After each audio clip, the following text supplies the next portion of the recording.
네, 반갑습니다. 이건철 교수입니다. 오늘은 국권 침탈기의 한글 운동이라는 제목으로 일부 국어는 어떻게 한글이 되었나, 2부 일제하 한글 운동은 어떻게 했나 라는 제목으로 한번 같이 보도록 하겠습니다. 자, 먼저 들어가기 전에 한중일 세 사람이 모여서 있을 때 미국 사람이 물론 이제 한중일 세 사람이 다 자기 나라 말이 최고다 막 그럴 때 미국 사람이 그러면 이거 한번 발음해 봐라 그랬습니다. 그랬더니 중국 사람이 마이당로우 그럽니다. 그랬더니 일본 사람이 마코도나르도 그럽니다. 우리 한국 사람이 맥도날드. 끝났죠. 이게 한글입니다. 자, 근데 탤런트 조정석, 배우 겸 탤런트죠. 조정석이 핸드폰에 번역기 앱을 딱 깔고 자랑을 합니다. 여기에 뭔 말을 해도 다 번역 탁탁 해준다. 그러면서 이제 합니다. 핫도그 3개 주세요. 했더니 번역기에서 프리즈 핫도그 월드 그럽니다. 가의 이하고 거의 이 구분이 잘 안 되죠. 핫도그 3개, 가의 이인데 월드 바로 거의 이 이런 식으로 3개 이런 식이 되어버렸죠. 한글이 참 어찌 보면 가장 쉽고 단순하면서도 한국말은 조금 어렵죠. 그래서 한국말, 어려운 말을 정말 잘 표현할 수 있는 게 우리 한글인데, 그 한글이 물론 세종대왕이 만들어졌다는 거 다 아시지만은 그게 이제 우리가 지금 쓰는 것처럼 훈민정음 그러지 않고 어떻게 한글이 되었고 또 어떻게 이렇게 크게 보급되었는지 그 과정을 한번 살펴보겠습니다. 국어는 어떻게 한글이 되었나 하는 건데요. 공식 문서에 가보개혁 이후에 그 일환으로 1894년 11월 21일에 고종황제 칙령으로 모든 공식적 문서에 한글을 쓴다. 역사적인 거죠. 세종대왕이 한글 선포하고도 한참 동안 한글 제대로 못 썼죠. 오죽했으면 창제하고 3년 후에 선포했겠습니까? 반포. 창제하고도 하도 반발이 심하니까 웬 반발? 우리말 쓰는데 그 당시는 중국 영향 하에 있었기 때문에 중국말, 말은 우리 한국말 하더라도 그런 중국글. 몇 년 전에 나왔던 영화 천문 보신 분 아시겠죠? 우리가 바로 천문관측하는 기기를 만들어 놓고도 중국과의 외교 문제로 그거 다시 그냥 부셔버렸죠. 그게 당시였습니다. 그래서 한글, 그러니까 훈민정음 만들고도 백성한테 반포는 3년 후에 한 것처럼 오래 걸렸는데 반포하고도 한참 동안 제대로 안 썼습니다. 심지어는 뭐 언문, 암클 그러면서 좀 천하게, 한자부터 좀 천하게도 치고 그랬죠. 그러던 것이 바로 1894년에 공식 문서로 지정한 겁니다. 고종황제 칙령입니다. 제1공문식 제14조 법률 칙령은 모두 국문을 기본으로 하여 한문으로 번역을 붙이거나 혹은 국한문 혼용한다. 일단 국문이 원칙이고 한문 옆에 번역으로 붙이거나 또는 국한문 혼용한다는 겁니다. 세종대왕이 한글 창제한 지 450년 만에 공식적인 바로 문자로 우뚝 선 겁니다. 이게 홍문 14조인데요. 역시 가보개혁 이후에 바로 우리 최초의 근대적 헌법이죠. 헌법인데 여기 보시는 것처럼 제일 왼쪽에는 완전히 순 한글이죠. 요거는 국한문 혼용체, 요거는 순수 한자. 이런 식으로 세 가지 양식으로 반포된 겁니다. 또 교과서도 이제 바뀝니다.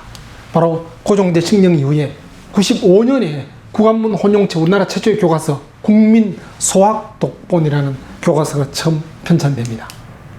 그 목차 보면요. 제1과 대조선국, 제2과 지식 넓히기, 제3, 4과는 생략하고 5과 세종대왕 시대의 일, 제6과 상업적인 일과 교역, 제12과 조약국, 17과 학문의 힘씀, 제22가 을지문덕, 27, 28은 가필드, 미국 제20대 대통령인데 39 원소, 제40, 41장은 징기스칸. 보면 좀 약간 잡학이지요. 그 당시는 이제 교과서 초기라서 국어 따로, 수학 따로, 사회 따로, 과학 따로가 된 게 아니고 한 권에 그냥 다 들어가 있죠. 역사적인 것도 있고, 대충 봐도 우리 민족이 좀 큰 일, 대단한 일, 뭐 세종대왕이라든지 을지문덕, 뭐 이런 일도 있고, 또 기본적인 교양에 필요한 상업적인 거, 또 세계를 알기 위한 조약에 대한 거, 학문에 힘쓸 거, 또 뭐 화학에 관계되는 원소도 있고, 또 세계사 칭기스칸도 있고. 근데 이렇게 하나 좀 주의 깊게 봐야 될 것은요, 27과 8과 두 권에 걸쳐서 가필드 미국 제20대 대통령 이야기가 나옵니다. 이 양반 이름도 별로 못 들어본 대통령이죠. 이 양반이 1881년도에 대통령으로 되고 나서 6개월 만에 암살당합니다. 이름도 없고 별로 실적도 없는, 재임 기간이 워낙 짧아서 실적도 없는 대통령인데 왜 실린지는 모르겠어요. 근데 실제 요 당시 1895년 당시에 미국 대통령은 클리블랜드랍니다. 근데 왜 실렸는지, 어쨌든 물론 이제 그 당시는 조금 그렇죠. 뭔가 정보가 빠르지 못했기 때문에 당시 미국 대통령에 대해서는 알아보기가 좀 힘들었겠죠. 그래서 조금 지났다 할지라도 좀 제법 지났고 10여 년 더 전이고 또 6개월밖에 임기 안 된 사람을 왜 했는지는 저도 잘 모르겠습니다. 근데 어쨌든 요 내용이 보시는 것처럼 바로 우리 애국적인 인재 교육을 위해서 필요한 우리 한국의 자부심, 긍지, 그리고 또 세계에서 알아야 될 신문물에 대한 거, 그런 거, 문화, 역사, 이런 걸 고루고루 담았던 우리나라 최초의 국정교과서입니다. 요겁니다. 국민수학 독본. 물론 여기 이제 표준은 한자로 됐지만 내용은 국한문 혼용체입니다. 요거 저번에 일본의 고등수학 독본인데 이 고등수학 독본을 거의 그냥 모방했기 때문에 80%가 그 안에 체제가 비슷합니다. 내용은 바로 좀 우리 한국 체제는 일본 고등수학 독본이지만 내용은 한국 실정에 맞게 내용을 고쳤고, 특히 일본 고등수학 독본은 주로 유럽을 다뤘다면 우리 국민수학 독본은 미국 문화 생활에 중점을 둔 겁니다. 그리고 또 순환골 신문, 독립신문이 나옵니다. 96년 4월 7일 한글신문, 독립신문입니다. 이 독립신문 물론 아시죠? 서재필 이제 발행인인데 실제 독립협회의 기관지로 발행을 한 겁니다. 거기에 보면 뭐 정부도 지원했고 또 당연히 이제 독립협회도 지원했고 또 독립신문 창간 세력에 도움을 준 일본 정부도 도움을 줬습니다. 일본이 독립신문 좋아했겠나? 요때는 아직 을사늑약 전이지요. 그러니까 오히려 이제 일본이 조선을 도운 것은 청나라로부터 좀 독립하라, 이런 의미에서 좀 도와주는 셈입니다. 그리고 또 발행은 서재필이지만은 실제 편집 주시경 담당했는데 이분이 순한글로 고치면서 그 당시 아직 한글 쓰는 거 익숙 안 할 때인데 거기에서 표준어, 발음 이런 거 모든 거 정리했다는 겁니다. 또 띄어쓰기, 마침표. 참 띄어쓰기, 마침표 이건 정말로 대단한 겁니다. 세계에서 아마 다른 나라 글에 비해서 우리나라처럼 띄어쓰기 맞춤법이 잘 정리된 데가 없습니다. 한자, 옛날 한자 보면 쭉 붙였기 때문에 어디서 어디에 띄었냐에 따라 뜻이 아주 달라집니다. 더 어려운 거는요, 한문을 이제 번역하다 보면 누구 인용글이 있습니다. 누가 이런 말 했다고 하더라 했는데 어디서 어디까지가 인용말인지 어디서 어디까지가 인용한 그 사람 필자의 말인지 구분이 안 됩니다. 참 그게 어려운 게 한자인데, 그래서 한자는 번역해 놓고도 좀 내용이 보는 사람마다 다를 수도 있고 또 번역할 때마다 그 문장 하나만 갖고는 도저히 이해가 안 됩니다. 전체 맥락 모르고는 그걸 뭘 말하는지 맥락에 따라 똑같은 한자라도 뜻을 다르게 번역해야 되고 이런 문제가 나옵니다. 근데 우리 한글은 바로 띄어쓰기 있죠. 영어도 띄어쓰기 있지 않냐? 영어는 단어 하나 무조건 띄우죠. 근데 우리는 그러지 않죠. 명사와 조사를 붙인다든지 뜻에 맞게 띄었다 붙였다 하지요. 이런 게 정말 한글의 아주 독창적인 모습들인데, 바로 독립신문에서 이게 시작된 것은 주시경 선생 어떤 업적이라 봐도 과언이 아닙니다. 독립신문 보시죠. 독립신문이 본국과 외국 사정을 자세히 기록하려 탁탁 요즘처럼 띄어쓰기 제대로 되어 있죠. 예. 이게 한국인 발행 최초 신문 한성순보인데, 한성순보는 독립신문보다도 13년 전에 발행했던 겁니다. 1881년인데, 그때 물론 이 한성순보는 정부 기관지입니다. 발행 부수가 300부. 요즘 뭐 300부 같으면 동창회 회보 뭐 그 정도, 그도 큰 대학 동창회 말고 그 친한 친목회 그런 회보 정도 수준밖에 안 되죠. 독립신문은 10배인 3,000부 발행했습니다. 물론 이 3,000부도 오늘날 신문에 뭐 몇만 부, 몇십만 부에 비하면 아무것도 아니지만 그 당시로 볼 때는 대단한 거죠. 자, 보시면요. 독립신문 창간일이 4월 7일인데 한국신문편집인협회에서 이날을 기념해서 신문의 날로 지정되어 있습니다. 오늘날 신문의 날이 바로 4월 7일입니다. 오늘날 4월 7일 신문의 날이 바로 독립신문 창간일이다. 그래 보시면 됩니다. 그 정도로 순한글 신문으로서 큰 족적을 남긴 겁니다. 한글 연구의 성각자들, 지석영. 근데 지석영 그러면 의뢰 천년두 예방법, 종두법 만들어서 보고한 사람이죠. 당연히 과학자로 생각했는데 이분이 가보개혁 딱 시작되면서 계획을 제대로 하려면 한글을 써야 된다. 한문 갖고는 어차피 옛날에 사고도 옛날이지만은 생활 속에서 써먹기 힘든다. 바로 한글을 써야 된다는 것을 고종황제한테 상소문을 올립니다.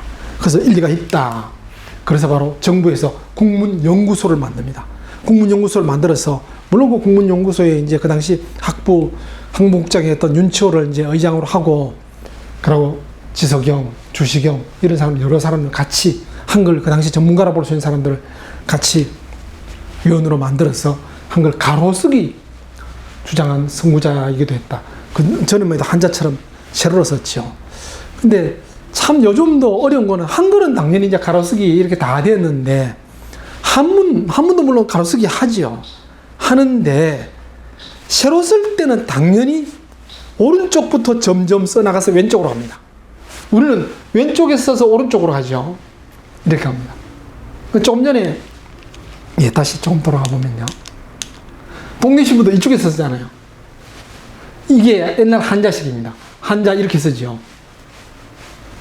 자, 그런데 오늘날 와서 참 헷갈리는 것 중에 하나가, 절에 가면 대웅전이니 뭐 그런 한자 붙어 있잖아요. 한글로 붙은 뭐 절에 대웅전 없지요. 무슨 뭐 대웅보전 뭐 그러면서 있는데, 그걸 한자를 이쪽에서 써야 될지 한글처럼 왼쪽에서부터 오른쪽으로 써야 될지 요즘도 좀 헷갈리고 있죠. 자, 일단 지석영 선생이 한글 가로쓰기 주장한 선구자입니다.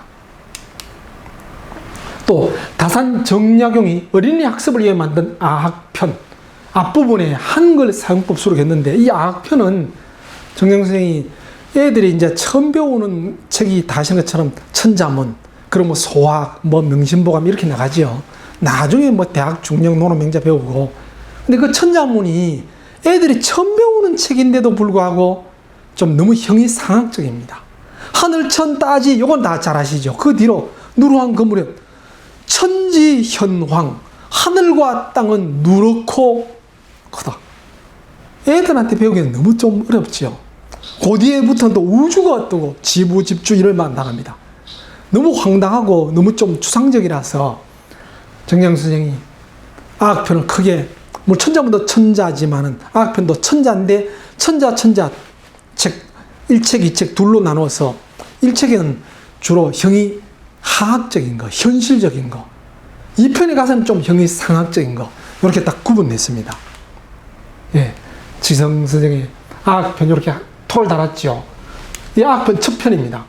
천지 부모, 군신 부부, 형제 남녀. 예, 그 당시에 아주 필수적인 기본적인 단어들이잖아요. 이런 거부터 시작했습니다. 천지, 현황, 뭐 우주, 뭐 이런 식이 아니고. 근데 요걸 이제 지석영 선생이 보시는 것처럼 천 그러면 하늘천, 또 중국어로 된, 일본어로 아멘된, 또 영어로 스카이. 그러니까 요걸 한글, 또 중국어, 일본어, 영어 고루고루 다 썼습니다. 요거 보면요. 예, 아야, 어린애 할 때 아인데, 좋은데 뭐 중국말로 일본말로 고지 좋은데, 이게 단어가 좀 틀렸죠. child를 DHID, CHILD인데 밑에도 child 해놓는데 이거 스펠은 좀 틀렸죠. 다른 데 보면 다 맞아요. 예. 근데 그 당시에 사전도 없는 상태에서 이런 걸 했다는 것 자체가 참 대단한 분이죠. 또 6.1준. 6.1준 하면 또 우리 어리에 서유경문. 잘 아시죠? 양반이 좀 집안이 부자다 보니까 미국 유학, 일본 유학, 또 유럽 여행을 많이 다녔습니다. 그걸 그냥 여행 다닌 거, 그 당시에 뭐 부자 많았지만 이 사람은 여행 다닌 걸 바로 우리 한국의 지식인뿐만 아니라 대중들한테 알리기 위해서, 서양은 지금 이렇다, 그걸 알리기 위해서 계획문 썼는데 국한문 혼용체입니다. 근데 뭐 이걸 뭐 한글 연구 선구자를 할 수 있나, 이걸 갖고 성각자를 할 수 있나 했지만 견문을 국한문 혼용체로 쓴 것, 요것 때문에 그런 게 아니고요. 이분이 한글 문법, 조선 문전을 가능했습니다. 좀 초보적 수준이었지만 외국 다니면서 일본 문법책, 뭐 미국 문법책 여러 걸 참조해서 우리말 고유의 문법 체계를 만든 겁니다. 예, 유석영 조선 문전입니다. 그 다음 정말 한글 선각자에서 뗄래야 뗄 수 없는 분이 주시경이죠. 어찌 보면 세종대왕 한글 만드시고 훈민정음 만드시고 한글 보급을 위해서 최고로 큰 위인이 바로 이 주시경 선생입니다. 일생을 한글 연구에 매진한 첫 번째 근대인으로서 주시경의 업적을 크게 세 가지로 나누면요. 첫째, 문자론, 표기법 분야의 성과. 둘째는 소리 분야와 문법 분야의 성과. 셋째는 사전 편찬 분야의 성과. 물론 크게 나누었는데 한글에 지금 현재까지도 영향력 그대로 받는 한글의 기본 토대를 이분이 다 정리했다고 보시면 됩니다. 최초의 순한글 신문, 독립신문. 아까 말씀드렸죠. 독립신문은 서지필 박사가 발행을 했지만은 거기에 주 편집인, 실제 문장 다듬고 뭐 한글로 새로 뭐 어떤 맞춤법이라든지 띄어쓰기라든지 그런 거 모든 거 정리한 분이 바로 이 주시경 선생입니다. 근데 또 요런 신문 발행에만 그친 게 아니고 강습서를 만들었습니다. 또 이분도 또 참 학교도 참 강습서를 만드는 게 여러 군데 학교 많이 참여를 했습니다. 물론 심지어는 뭐 이승만하고 같은 학교도 있어서 이승만이 교장에 있는 그런 학교도 있었고 뭐 그런데 그 말고도 많은 학교 있으면서 한글 선생으로 여러 제자를 키웠는데 그 제자들이 바로 우리 한국 국어의 큰 일꾼들이 됐죠. 주시경 사후의 일제강점기에 우리말 맥을 이어가는 조선어학회 주도 세력입니다. 이 조선어학회 대단한 건데 이거는 또 2부에서 자세히 말씀드리겠습니다. 예, 주시경 선생 몇 권의 책 중에서 이거는 마지막으로 낸 책입니다. 세종대왕 훈민정음 창제한 후 정음, 언문, 그 외에 뭐 암클 뭐 그런 식으로 불리다가 가보개혁 이후에 국어 국문, 바로 고종황제 칙령도 국어 국문을 공식적 문서로 쓴다 그렇게 썼죠. 지금도 뭐 국어 그러긴 하잖아요. 그런데 원래 이제 훈민정음 줄여서 정음, 언문은 낮춤말이다 그러기도 하고 꼭 낮춤말이라 볼 수 없다. 실제 훈민정음 반포할 때부터 세종대왕이 바로 세종실록에도 나온 것처럼 언문이라고 표현을 한 거 보면 이건 꼭 낮춤말이 아니고 중국과 다른 말이다. 뭐 그런 뜻으로 썼다 그러기도 합니다. 근데 문제는 여기는 제가 차마 안 썼지만은 암클 이거는 낮춤말 맞죠. 뭐 물론 요즘은 이제 남녀 평등 시대에서 그런 말 하면 안 되지만 조선시대만 해도 뭐 암캐, 암클, 뭐 암컷 그러면 좀 낮춘 그런 뜻이니까 그만큼 요거 이제 좀 사대부라든지 뭔가 좀 그 당시 지식인들은 한글을 좀 낮추기도 했는데 드디어 가보개혁 이후에 국문, 국어란 말을 쓰게 되는 겁니다. 그러던 것을 1910년에 보중친목회 회복 1호에 주시경이 기고한 글에 보면 국어국문이란 말 대신에 한나라 말, 한나라 글 그렇게 씁니다. 물론 국자를 이제 바꾸면 한나라 되겠죠. 그리고 한나라 국어국문, 한나라 말, 한나라 글 그렇게 되겠죠. 근데 그 국어가 한나라 말 그렇게 쓰다가 다시 그냥 간단하게 말 또는 한말 그러다가 좀 더 포괄적으로 배달말글이란 말을 씁니다. 이 배달이란 말은 우리가 배달민족, 요즘 배달민족 그러면 뭐 그렇죠. 뭔가 야식이 생각나고 뭐 그러는데 실제 배달민족이란 말은 옛날부터 내려온 말이 아닙니다. 이 당시에 처음 생긴 말입니다. 배달. 물론 이제 상공사에 뭐 환인의 아들 환웅이 내려온 것이 바로 태백산 진단수 박달나무, 그 박달나무를 배달 뭐 그렇게도 한다 하는데, 우리 민족을 뜻한다 했는데, 요게 요 당시에 바로 민족 지사들이, 특히 대종교 바로 국학운동한 사람들이 우리 민족을 배달민족이라 한 겁니다. 그래서 한나라 말, 한나라 글 대신에 우리 민족의 글, 배달말 글. 그랬다가 1913년 3월 23일 조선 언문회 창립 임시총회에서 주시경 선생이 처음으로 한글이란 표현을 합니다. 우리 역사상 훈민정음이 국어로 바뀌었다가 한글이란 말 처음 쓰게 된 것이 바로 1913년 3월 23일 역사적인 날입니다. 근데 한글, 왜 한글이라 그랬나? 한글의 명칭에 대해서 학자마다 여러 의견이 있습니다. 거기에서 대표적인 것이 대한제국 3만, 여기서 한자를 따온 것이다. 그 당시가 대한제국이니까 한나라 글 하다가 한글 되었다, 그렇게 보는데, 고종황제가 이제 바로 조선을 대한제국으로 바꾸면서 황제에 취임하죠. 황구단을 짓고 하늘에 제사 지낸 후에 국호를 대한제국, 그냥 한국 하면 되는데 왜 대한제국 했나? 우리가 좀 큰 거 좋아하죠. 그래서 뭐 그리고 옛날에는 그 당시에는 서로 뭐 대자만 했습니다. 일본도 대일본제국 뭐 그러듯이. 그래서 그 당시에 국호를 이렇게 쓴 겁니다. 그렇게 반포했는데, 또 고종제 칙령에서 선포하면서 대한제국이라 선포하면서, 우리나라는 곧 사만의 땅인데 국초에 1000명을 받고 하나의 나라로 통합되었다. 지금 국호를 대한이라고 정한다고 해서 안 될 것이 없다, 이런 말 했습니다. 자, 여기서 사만 그러면 또 우리 또 헷갈리는 게, 전라남북도, 경상남북도, 뭐 남북도도 아니고 경상남도, 전라남도 쪽에 있는 만진한 변환, 요걸 사만으로 알지요. 이것도 우리 역사에서 잘못된 겁니다. 여기서 말하는 사만은 고구려 백제 신라입니다. 바로 후고구려를 왕건이 통일했죠. 실제 보면 왕건의 기록에도 나옵니다. 왕건의 슬로건이, 후삼국 통일할 때 슬로건이 사만일통입니다. 그게 뭔 말이냐? 일통을 끊고 하면 통일이죠. 사만을 통일시키겠다. 자, 그러면 왜 사만을 넣느냐? 세계의 한이니까 그전에는 한나라였겠죠.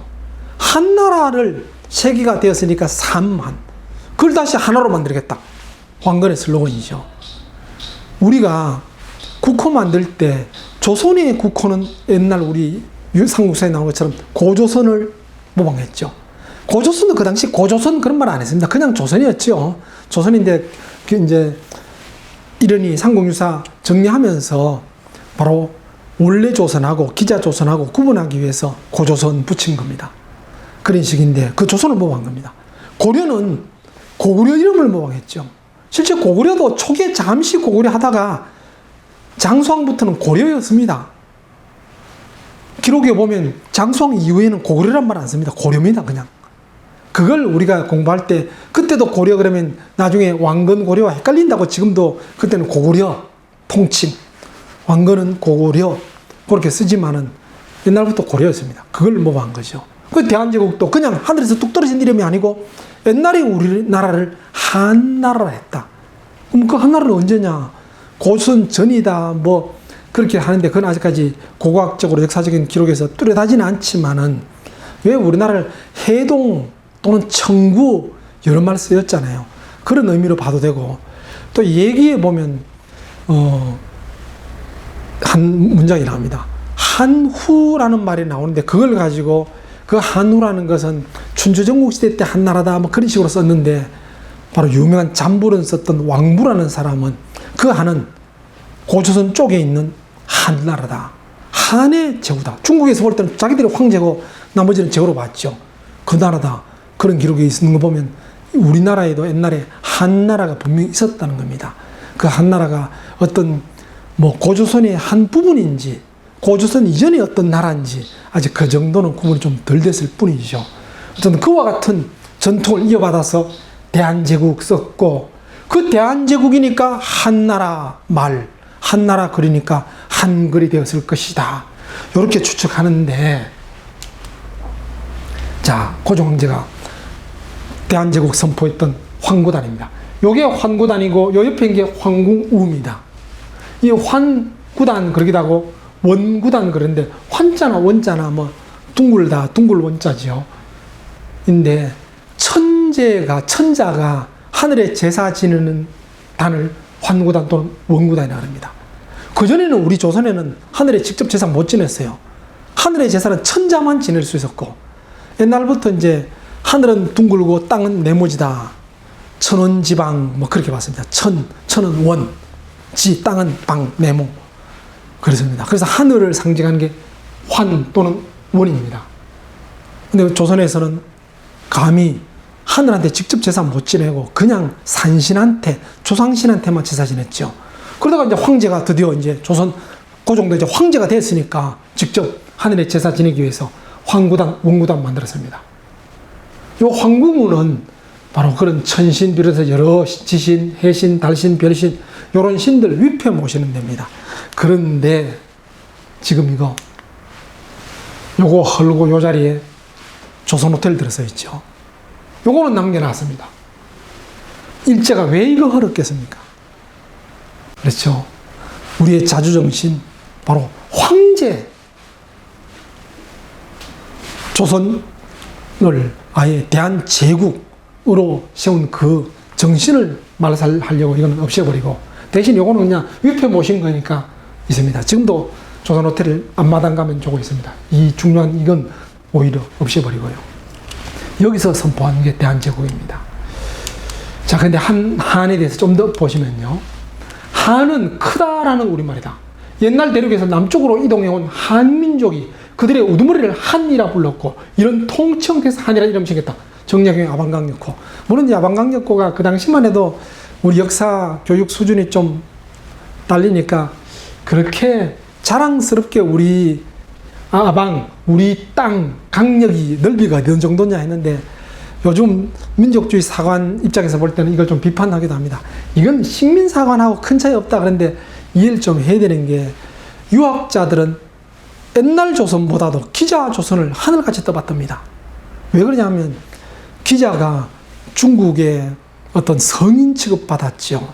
주나라 말기에, 그야말로 주나라 말기가 아니고 상나라 말기에 주나라 세우기 직전에 포악한 바로 주라는 폭군, 그 폭군의 압정을 피해서 도망가서 있었던 그 기자, 그걸 바로 유학에서는 성인군자로 취급합니다. 근데 지금 역사적으로 그 당시 기록에도 보면 실제 나오기도 하고, 뭐 실제 또 다른 우리 기록에도 보면 나오지만은, 그 기자는 고조선 전체를 바꾼 게 아니고 고전 중에서 만주 일부 조그만한, 그냥 요즘으로 치면 도만도 못한 그런 땅 하나 차지했다. 그게 통설인데, 그때까지 그게 제대로 발견이 안 되고, 또 삼국유사에서도 고조선 다음에 바로 기자조선, 위만조선 이런 표현이 됐으니까 고전 전체가 위만으로 넘어간 것처럼 그래 보이죠. 그러기도 한데, 그래도 유학에서는 기자가 유학의 그야말로 어떤 성인이기 때문에 조선 유학자들은 단군 그럼 기자조선입니다. 정약용도 거기서 크게 못 벗어났지요. 실학이라고 해서 유학 반대 아닙니다. 오히려 유학의 한 갈래입니다. 성리학은 너무 주자가 원래 공자의 정신을 바꿔버렸다. 원래 공자 정신으로 돌아가자. 이게 오히려 정약용 선생의 뜻입니다. 그래서 거기서 아방강역고 역사적인 면에서 조금 이제 한계도 있지만은, 거기서 우리나라를 한이라 했는 말을 들었다는 것은 큰 의미가 있습니다. 다시 말씀드리면 한이란 것은 대한제국 때 갑자기 뚝 떨어진 글자가 아니라는 겁니다. 옛날부터 써왔다는 겁니다. 그 뜻이 바로 크다, 우두머리, 이런 뜻으로 써왔다는 겁니다.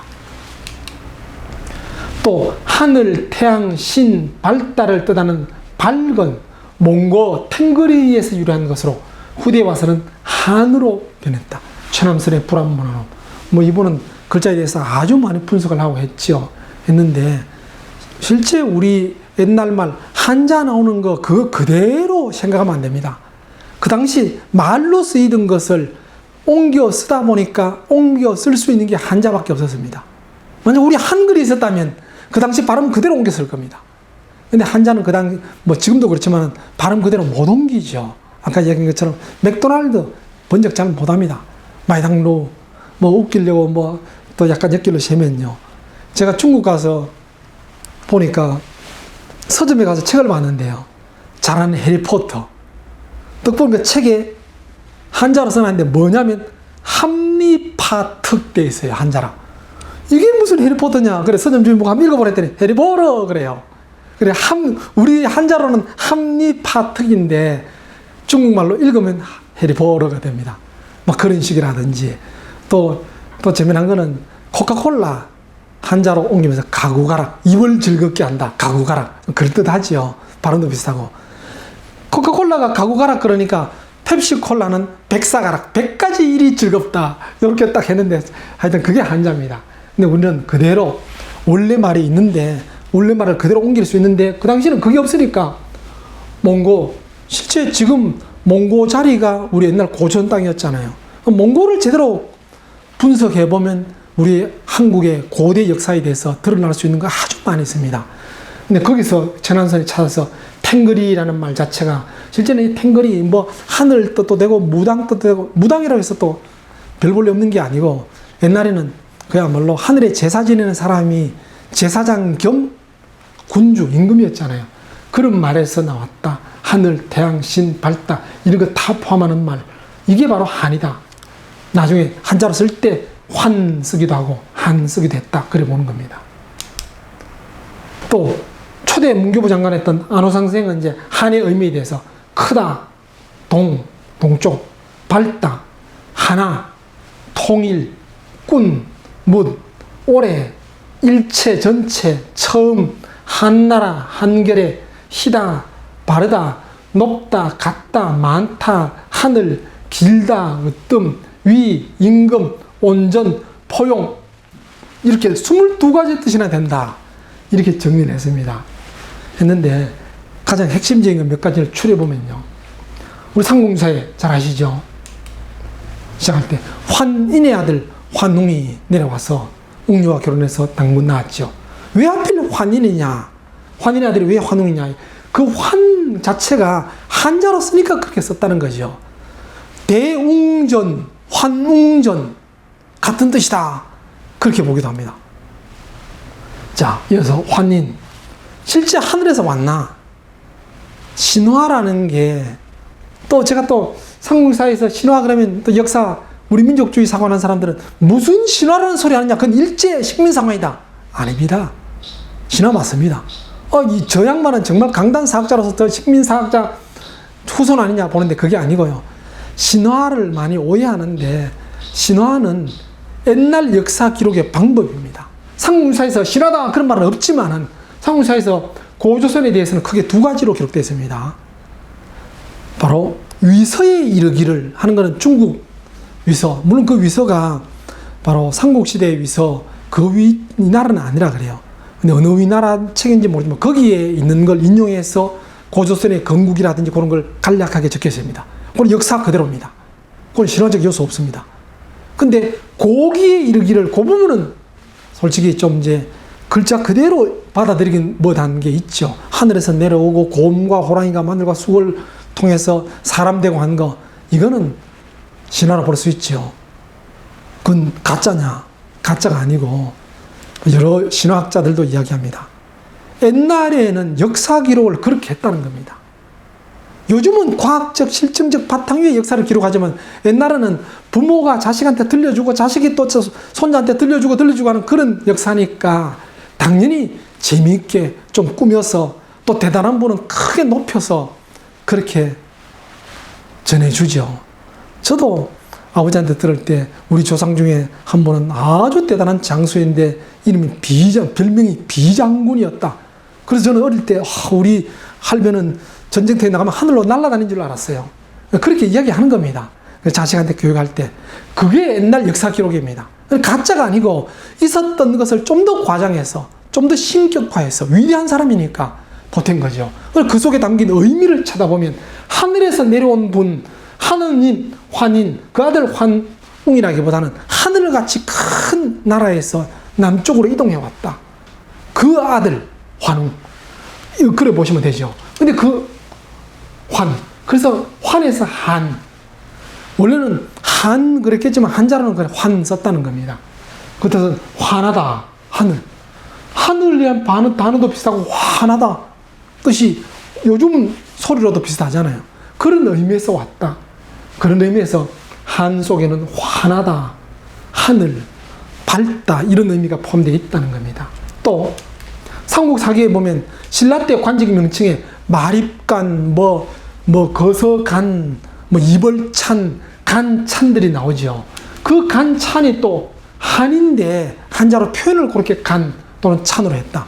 심지어는 징기스칸, 그 칸도 원래 몽고 우리 한인데 한자로 표현할 때 고래 했다. 그러니까 한, 찬, 칸 이런 거는 다 첫 번째 으뜸, 우두머리 그런 뜻이 있다. 그렇게 보는 겁니다. 또 용묘청가, 세종대왕이 용묘청가에 대한 잘 아시죠? 뿌리 깊은 남간 바람이 아니 밀시에 꽃도 없고 여름 하나니 그러죠. 뿌리 깊은 나무는 바람이 불어도 흔들리지 않으시. 꽃도 좋고 여름 하나니 했는데 하다 요게 한 많다. 열매가 참 많다. 열매가 크다. 이런 뜻이 있는 겁니다. 그러니까 우리 문헌을 통해 봐도 한의 뜻이 밝다, 크다, 하늘, 으뜸, 최고, 우두머리, 그리고 많다, 크다. 이런 뜻이 있지요. 그래 볼 때 안호상 선생이 22가지로 다 본 거, 그거는 조금 분석을 좀 해봐야 됩니다. 저는 조금 이제 일부는 반대하는 게 동음이가 있죠. 발음은 같지만 뜻이 다른 거. 예를 들어서 이것 할 때 이하고 이할 때 이하고 같은 뜻이다. 그래 보면 안 되잖아요. 그래서 한은 하나라는 뜻도 담겨 있지만은 순수하게 서술로 그냥 숫자로 쓸 때도 있고 이런 어떤 의미를 담은 뜻으로 쓸 때도 있죠. 그런 걸 구분해서 제가 제 책에서 천부경 철학 연구에서 한번 정리를 해봤습니다. 가장 근본되고 근원적인 것이므로 하나라는 유일 또는 첫째, 최고, 으뜸의 의미로도 사용했고 또 가장 높은 곳에서 모든 만물을 고루 비춰준다는 의미에서 크다, 높다, 밝다, 태양, 하늘 같은 의미로도 사용했고 또 모든 만물을 주관하는 경외의 대상이므로 하나님, 상제, 신이라는 의미로 사용했다. 그렇게 보는 겁니다. 앞에서 나온 여러 가지 문헌들이라든지 정리해서 이렇게 본 겁니다. 자, 그러면 다시 돌아가서 주시경 선생이 왜 한글을 한이라 붙였나? 실제 주시경 선생이 한글의 한에 대한 의미를 1908년에 편찬한 국어문전음악 거기에 보면요. 요거 시중에 지금 책을 얻고 국립도서관 가서 제가 일일이 하나하나 분석해서 본 겁니다. 그거 보면 이 책이 이제 국어가 어떤 것이다라는 걸 강의한 것을 글로 쓴 건데 먼저 이제 1편을 서문에서 앞부분에 하나님의 의미, 일에 대해서 요거 일로 했는데 그게 바로 한입니다. 이를 설명하고 그 다음 5대양 6대주 가운데 우리 한국이 있다. 세계를 이야기하고 그 당 사람들은 세계 어째 돌아가는지도 모르는 사람이 많았으니까 그거 이야기하고 그러고 나서 한글이 그래서 나온 글인데 바로 위대하다. 그렇게 쓴 책입니다. 그 책인데 또 주시경 선생은 당시 기독교 청년 선교사 한국에 온 게일한테 우리의 신은 크신 한 분으로 하나님으로 불리는데 하나는 이를 의미하고 님은 주인, 임금을 의미한다. 한 크신 창조주가 하나님이다. 그러니까 이런 한이라는 거죠. 한자로 쓰다 보니까 일로 썼지 바로 일이라는 거고 원래 기독교에서 하나님을 갖고 온 게 아니고 우리 이름 속에 우리 최고의 신, 조금 전에 밝다 크다 하늘 같은 최고의 신을 하나님이 썼다는 걸 게일한테 이야기해 준 겁니다. 요게 계기가 된지 모르지만 게일 말고도 헐버트 또 언더우드 이런 양반들 책에도 보면 하나님이라는 게 나옵니다. 이런 양반들 선교 외국서들은 선교사죠. 선교사가 처음 들어와서 영어식 표현 가드 또 이스라엘 유대교 표현 야훼 이런 걸 쓰니까 일반 민중들이 알아듣지도 못하고 믿을 생각도 안 합니다. 전도가 어려웠대요. 그러던 차에 주시경 통해서 게일한테 들었는지 언더우드, 헐버트 이분들이 또 다른 또 사람들한테 들은지 모르지만은 조선의 민중들은 보니까 하나님이란 단어 쓰더라. 그 하나님을 보니까 기독교에서 말하는 하나님하고 똑 성격이 같더라. 유일한 신이고 최고 어뜸이고 만물의 주의자고, 그래서 하나님으로 딱 성경에 번역하면서, 한글 성경 번역하면서 하나님을 쓴 겁니다. 다시 말씀드리면 바로 기독교의 하나님이 아니고 원래 우리가 쓴 이름이죠. 그래서 한때 70년대인가 80년대인가 민족학자 정근철이라는 분이 바로 기독교계의 한글 사용 금지 가처분 신청을 법원에 내기도 했습니다. 물론 법원의 최종 판결은 하나님은 이미 보통 명사라서 그거 못 쓴다, 가처분할 수 없다, 그렇게 판결을 났지만 이의가 있습니다. 또 한때 애국가를 고치자, 우리 애국가 친일파, 안익태 선생이 작곡했는데 친일파다, 애국가를 고치자, 그런 분위기가 살짝 있으니까 가톨릭의 수녀님들이 단체로 데모했습니다. 바꾸지 말자! 하느님이 보호하사, 우리나라 이런 게 담겨 있는데 왜 바꾸냐? 그 기독교 가톨릭의 하나님 아닙니다. 우리 하나님입니다. 자, 여기서 실제 국어 문전 음악에서 실제 나온 내용을 한번 소개해 드리면요. 서문의 한글의 한에 대한 의미.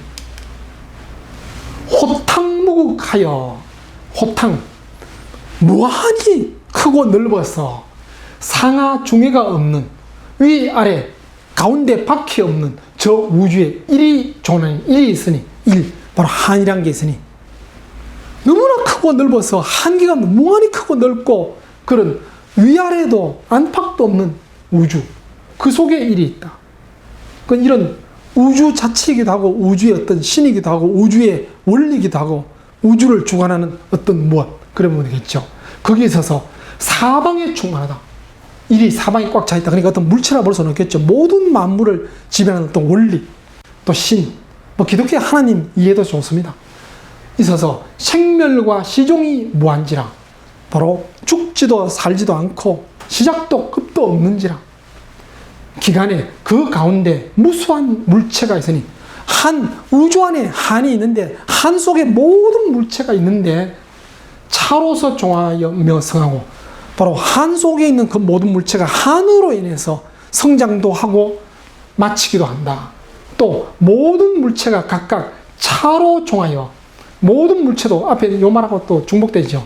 바로 이 한으로 인해서 마치기도 한다. 명한 성이 유한지라, 생명의 본성이 여기에 있다. 생명의 본성이 바로 한에 있다, 이에 있다는 겁니다. 차는 만유의 원이요, 이 한은 만유, 모든 만물의 근원이요, 만유의 주, 만물의 주인이니 천이라고도 하고 상제라고도 하고 리라고도 한다. 다 이거 차를 위함이다. 차를 이릅니다. 차를 말한다. 이렇게 국어 문전 음악에 한글 이야기하면서 한글의 한의 의미를 딱 담았죠. 근데 학자들이 대한제국에서 나온 말이다, 물론 대한제국 자체도 그런 뜻인데 주영 스승이 아주 멋지게 풀이한 이걸 인용하고 이런 뜻을 갖고서 한글의 한을 이야기했다. 그러면 끝나는 말이잖아요. 이런 멋진 말인데 한글의 한은 밝다, 크다, 어뜸이다 이런 말 했는데 그거는 나중에 그렇게 정리했다. 나중에 정리한 거 아닙니다.